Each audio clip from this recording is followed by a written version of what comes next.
Alrighty, guys, we are back. It's your boy EQ, and up next we have Charlamagne the God. Says the Drake Tuesday Slide and Slime You Out records benefited from the bots more than the Kendrick Lamar Not Like Us record. And guys, I've been signed as a producer for over 4 years now. And I can pretty much tell you that these tactics are commonplace. Everybody on these major labels are benefiting from these tactics. And it's not something that's relatively new. It's been around since the inception of the entertainment industry. Payola, I mean, now we have bots, but before bots, we had these record labels literally allocating portions of their budget to buy CDs first week, because buying those first week records does the same thing as these bots do. It generates interest in these projects because people are probably more likely to check it out if it has some type of initial success. So if you guys think your favorite artists aren't using these very tactics, you're in for a rude awakening, which kind of makes these legal actions that Drake has been filing sound very hypocritical, because allegedly you were probably the biggest beneficiary when it came to these tactics. You were the golden goose of Universal. So to think that these relationships with Spotify, these relationships with the radio, the relationships with media that have been established over decades with these labels, you'd be crazy to think that one of the biggest artists wasn't benefiting from this heavy, which obviously begs the question, if Drake were still the golden goose, would he be proceeding to file all this stuff? I obviously don't think so. I think it's more than likely he's just mad that he's not that guy getting all the resources. And when you've done some of the things that he's allegedly done in his past, you burn a lot of bridges. Once you're not useful anymore, you're useless, and they will discard you, especially when you've caused them some type of resentment. So yeah, man, can't be surprised that the industry has flipped on you. But enough dilly-dallying, let's jump right into the video. Again, we have Charlamagne the God saying that Drake's Tuesday Slide and Slime You Out records benefited from the bots more than the Kendrick Lamar Not Like Us record. Everybody benefits from probably bots. Everybody benefits from relationships with radio. Everybody benefits from relationships with streaming services, and these major labels have them. So when you are an artist that has a song that's taken off, of course they're going to put some juice behind it. Now, I don't think Not Like Us needed that in any way, shape, or form. I don't think. Not Like Us was definitely a cultural phenomenon. You can't downplay the impact it had on culture. Guys, we saw and heard this song everywhere. It was playing at every college. We were seeing all the content being generated off that record, from TikToks and Reels all the way to video essays. So you can't fake that. While obviously they probably put some juice behind it, it's a commercially released record. To think that they don't want to make money off this, you'd be insane. Guys, it's the music business. Obviously, people are passionate about this stuff, but at the end of the day, they're still in it to make money. You know what I mean? So it's not surprising they did that. But the record was definitely going to be what it was meant to be. Obviously, it's something that a lot of people connected to, and it shows. Not Like Us is a cultural phenomenon. Huge. But guess what did need it? Tuesday fucking Slide. Guess what did need it? Slime You Out. It's because those records sounded very like algorithmic centric. It definitely sounded like those records were made to try to catch a hit.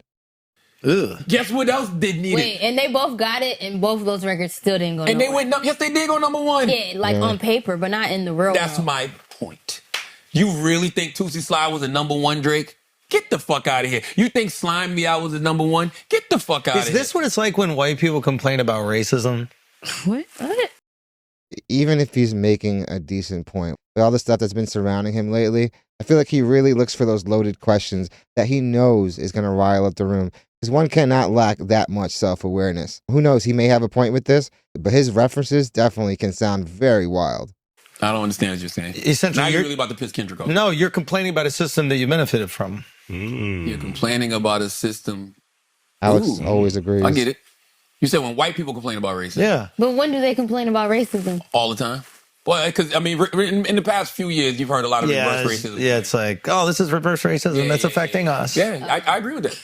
It's like, oh, now. Oh, I can see where he's going with this. All right, I can kind of agree with that. Obviously, when a system is working for you, there's not going to be any pushback. You might even embrace it. But when that system is used against you, or you feel like it was unjustly taken from you, yeah, man, you're going to be salty about it. Drake is definitely proving that he's salty about the whole situation.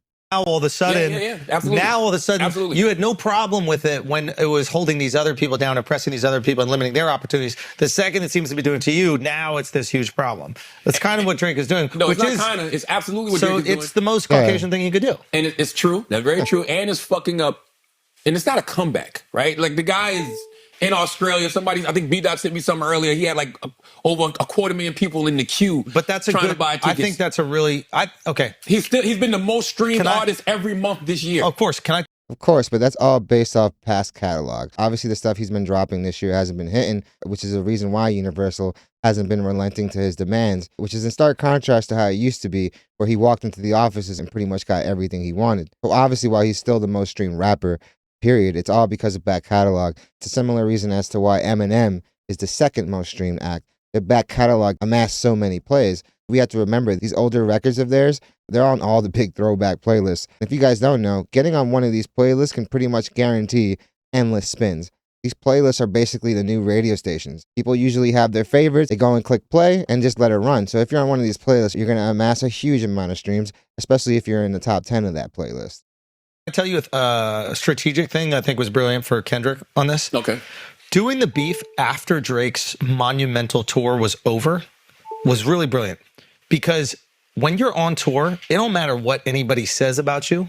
Showing the arenas sold out, showing the people going crazy, showing the videos of the fans crying, losing their minds. Yeah. You can dispel any narrative or myth on the internet. Right now, all Drake got is showing up to random streamers' rooms.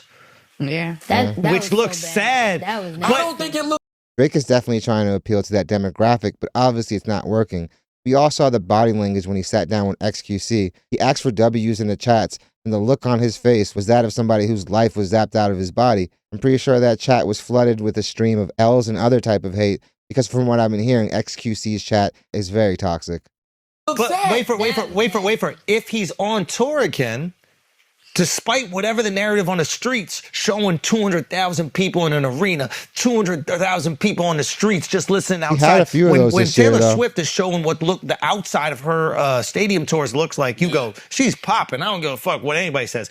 So I think the smartest thing Drake can do right now is remind people how on top of the world he is. And the only way he can do that in his control right now is go back on tour. I agree with that, but That's this shit shit like this is corny. Oh no, I agreed. And the reason it's corny is simply because of what I just said and what we're just saying. It's like you're going against a system that you have benefited from for fucking years. The second it was used against you, all of a sudden it's like, oh, I need to sue. This is fucked up. And then you're mad because he called you a pedophile in the record. Drake, you said this man beats his girl. Mm-hmm. You said this man's woman was had a baby by his best friend, partner. Like, what are we talking about?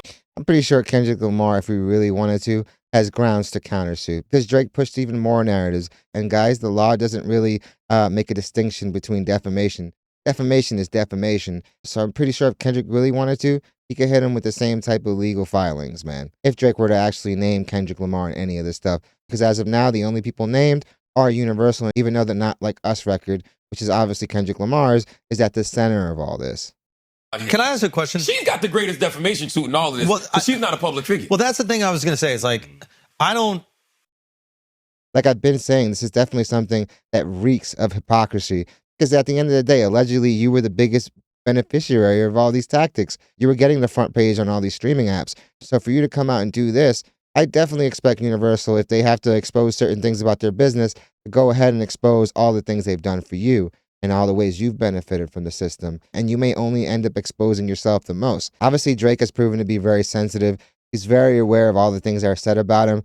So I'm pretty sure he understands all the backlash and the hate he's been getting. And he's like, you know what? It doesn't even matter at this point anymore. Let me try to get this bag, or let me try to go independent, where even if you're selling a quarter of the records, you're making similar, if not more profits. Even though for him, he's definitely been a guy that's definitely prided on numbers.